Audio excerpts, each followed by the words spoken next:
प्रधानमंत्री जी की बात कर रहे हो। हाँ। भाजपाई जो है ना, जैसे ईवीएम पे सवाल उठाओ तो भाजपाइयों को मिर्ची लगती है। क्यों लगती है, जरा पूछो इनसे।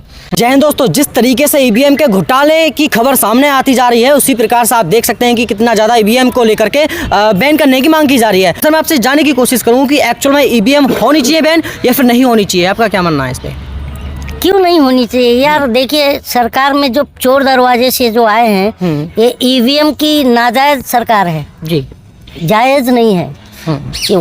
क्योंकि देखिए, अभी कल जयराम रमेश जी ने उनके चिट्ठी का जवाब क्या दिया है इलेक्शन कमीशन ने कि नहीं, इस पर हम बार बार स्पष्टीकरण दे चुके हैं।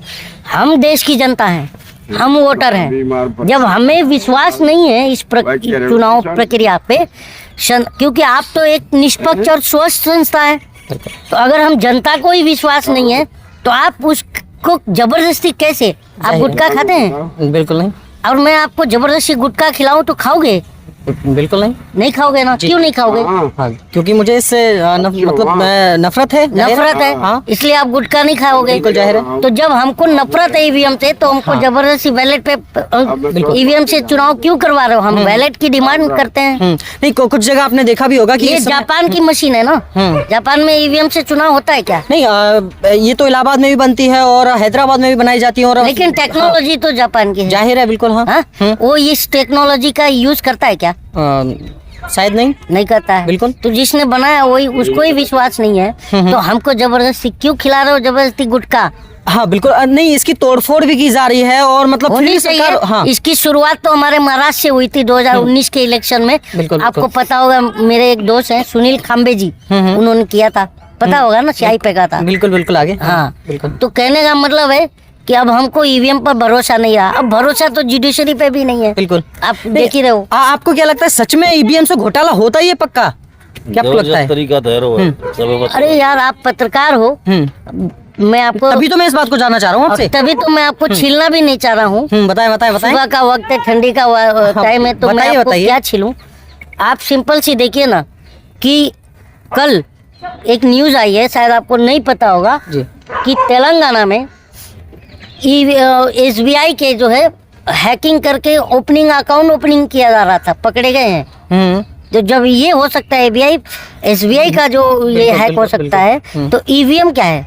मैं तो ये लगता हूँ, जब तक ईवीएम आके चुनाव आयोग को नहीं बोलेगी कि मुझे छेड़छाड़ हो रही है, तब तक चुनाव आयोग ये नहीं मानेगा। ठीक है, फिर हम कि मेरे को छेड़ा जा रहा है। फिर डायरेक्टली ईवीएम ने आके कहना चाहिए कि देखो भैया, मुझे छेड़ा जा रहा है, मेरा यौन शोषण हो रहा है, तब जाकर के चुनाव आयोग जागेगा। मुझे ऐसा लगता है। अच्छा, डायरेक्टली हम इस चीज पर आ जाए कि प्रधानमंत्री जी के इलेक्शन आने वाले टाइम में क्या उनको लगता है? प्रधानमंत्री जी की बात कर रहे हो। हाँ। भाजपाई जो है ना, जैसे ईवीएम पे सवाल उठाओ तो भाजपाइयों को मिर्ची लगती है। क्यों लगती है, जरा पूछो इनसे। और सबसे बड़ी बात, भाजपाई कह रहे अरे ईवीएम टैंपरिंग नहीं होती है। चलो भाजपाइयों, मैं मानता हूँ ईवीएम टैंपरिंग नहीं होती है, पर अब मेरा ये भी तो सवाल है भाजपाइयों से कि ये बताओ, 2009 में आडवाणी जी और सुब्रमण्यम स्वामी जी सुप्रीम कोर्ट गए थे ना ईवीएम को मुद्दा लेके, क्या गोया छीलने गए थे? बिल्कुल टैंपरिंग का ही मामला लेके गए थे ना। हाँ? तो आज कैसे तुम कह रहे हो कि टैंपरिंग नहीं होता? वो तो अभी कुछ समय पहले केजरीवाल सरकार ने भी उसको हैक करके दिखा दिया गया था। देखो, मैं केजरीवाल किसी पार्टी से तो हूँ नहीं, लेकिन हम जनता हैं, हमें संदेह है तो इसे दूर किया जाए। हमें बैलेट पेपर चाहिए, बस। हम जनता है। क्या जनता से बड़ा प्रधानमंत्री है क्या? आपको लगता है कि ईवीएम के हटने से या फिर बैन होने से ईवीएम हट जाए और बैन हो जाए, तो मैं जहाँ तक मानता हूँ कि प्रधानमंत्री नरेंद्र मोदी जी एक पार्षदी का चुनाव नहीं जीत पाएंगे। तो आपको मतलब इस तरीके से लगता है कि जबरदस्ती से चुनाव में मतलब इनकी जीतने की प्रक्रिया रहती है? अभी मैंने गुटखा का एग्जांपल दिया ना, जबरदस्ती गुटखा खिलाया, बस वही। हाँ, तो अच्छा, इस चीज में द्वार से आने की कोशिश करें कि सच में मतलब ईवीएम का घोटाला अलग रहेगा। अच्छा, ये ईवीएम का घोटाला इसलिए भी मानता हूँ कि अभी ये जो 5 राज्यों की चुनाव हुआ, उसमें जब बैलेट पेपर गिनती काउंटिंग चालू हुआ, तो वहाँ पर जो कांग्रेस की थी वो 199 सीट पर आगे चल रही थी, और जैसे ईवीएम खुला सब गायब। तो एक बात सिंपल सी बताइए, आप पत्रकार हैं जी, पोस्टल बैलेट पेपर से वोट कौन करता है? शायद जनता ही, और कौन करेगा? सरकारी कर्मचारी करते हैं पोस्टल बैलेट पेपर। ठीक है, आगे। मालूम है ना? लेकिन पहले तो बैलेट था जनता के लिए। मैं बता तो रहा हूँ, अब नहीं है तो अब जाहिर क्या बता रहा हूँ। आगे आगे पोस्टल बैलेट पेपर की जब काउंटिंग होती है जी। तो वहाँ पर 199 सीटों पर आगे रहती है कांग्रेस, और ईवीएम खुलता है तो कांग्रेस साफ हो जाती है। तो इसका मतलब क्या है? पोस्टल बैलेट पेपर से जो इलेक्शन होता है वो कौन वोट करता है? सरकारी कर्मचारी। अच्छा, तो इसका मतलब साफ है सरकारी कर्मचारी केंद्र सरकार के खिलाफ है, तभी तो खिलाफ में वोट किए। तो जनता कैसे समर्थन में करेगी?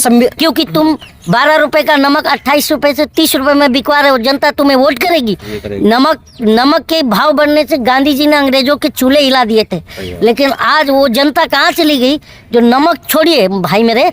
2014 में ये जो दूध पीते हैं ना बच्चे अमूल और ये मदर डेयरी का, वो दूध का प्राइस 32 रुपए आधा लीटर था, आज 66 रुपए 68 रुपए लीटर है। क्यों जनता इनको वोट करेगी? तो इसका मतलब साफ है ईवीएम की नाजायज सरकार है ये। अच्छा, कुछ संवैधानिक तौर पर, न्यायिक तौर पर, या फिर कह सकते हैं कानूनों को ले लिया जाए तो अमित शाह जी ने कानून लागू किया है हिट एंड रन लो का। अरे तो यार, हाँ हिट एंड हाँ बता तुम किससे बात कर रहे हो मेरे भाई? तो मैं आपकी प्रक्रिया जानना चाह रहा हूँ कि आपकी क्या प्रक्रिया रखते हैं? मेरा प्रतिक्रिया यही है कि बिल्ली से दूध की रखवाली नहीं कराया जा सकता। बिल्ली कौन है? हमारे गृह मंत्री क्या थे इसके पहले? गुजरात हाईकोर्ट ने ताड़ी पार किया था उनको।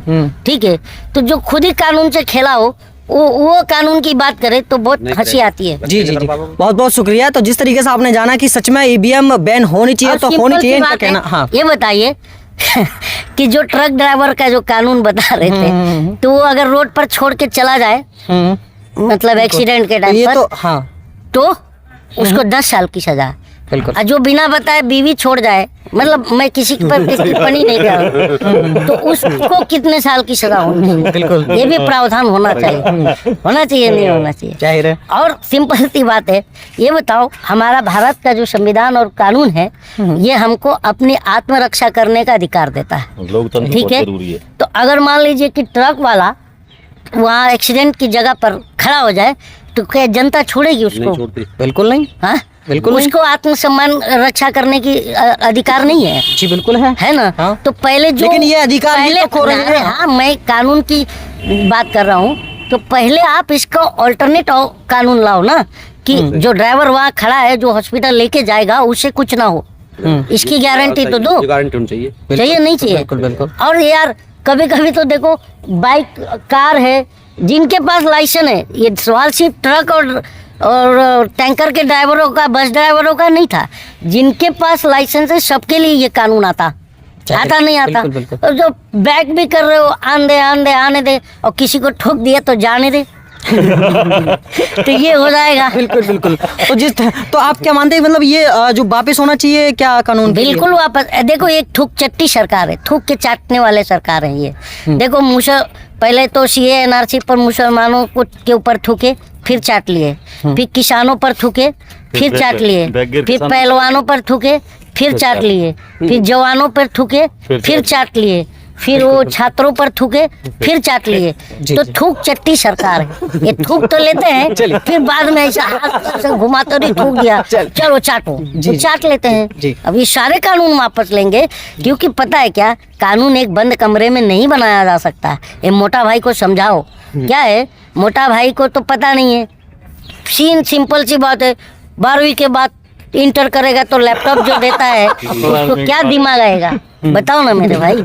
तो मोटा भाई को ये समझाओ कि देखो कानून जब लोकसभा में जाता है ना, तो जिसके लिए कानून बनाया जाता है उसके यूनियन और उस पब्लिक से बैठ करके पहले कानून पर बात होती है, फिर कानून लोकसभा में जाता है, उसके बाद राज्यसभा में जाता है। लेकिन मोटा भाई क्या बोल रहे हैं, लेकिन नहीं लोकसभा में पास करा के उस पर मुझे चर्चा करनी थी। अबे काहे कि पहले चर्चा कौन करेगा? द्रौपदी मुर्मू ने तो उस पर साइन कर दिया था ना कि वही पास हो गया। ये तो राष्ट्रपति है। बिल्कुल है। मैंने जो हमारे मुखर्जी साहब थे, क्या नाम था? प्रणब मुखर्जी साहब। जी जी जी। उसके बाद तो मैंने राष्ट्रपति देखा ही नहीं। कोविंद साहब आए, वो रबर स्टैम्प, जिधर बीजेपी का है उधर मार दो स्टैम्प। वही हाल मुर्मू जी का है। अगर इतना ही बड़ा कानून के ये बात करते हैं और लोकतंत्र और संविधान की बात करते हैं, तो जब लोकतंत्र की मंदिर का उद्घाटन होता है तो वहाँ राष्ट्रपति को क्यों नहीं बुलाया जाता? बताओ, सबसे बड़ा पद है। है ही नहीं है। चाहे तो वो इनऑर्गे उसमें बुलाते नहीं हो, उद्घाटन में नहीं बुलाते हो, राष्ट्रपति का कोई सम्मान नहीं करते हो। क्या करते हैं भाजपाई राष्ट्रपति का सम्मान, बताओ जरा। सबसे बड़ा झूठा प्रधानमंत्री, हाँ, सबसे बड़ा झूठा प्रधानमंत्री नरेंद्र मोदी। किस प्रकार से है, क्या झूठ मतलब कह दिया आपसे? हाँ। झूठ बोल बताऊं, जाहिर है, जाहिर, बताएं बताएं। राष्ट्रपति दो हुआ, ठीक है, आगे। कहीं न पार्लियामेंट हुआ नया वाला, उसको उद्घाटन किया, उसको भी नहीं बुलाए। और वहाँ अयोध्या, अरे अयोध्या का में छोड़ो, मंदिर को बोलो। सुनो अयोध्या का, बोलते हैं कि- हम तो सबसे पहले यही बोलेंगे, वो कंगना रनआउट को कैसे रनआउट कर दिए इन्होंने, उसको भी तो बुलाया नहीं।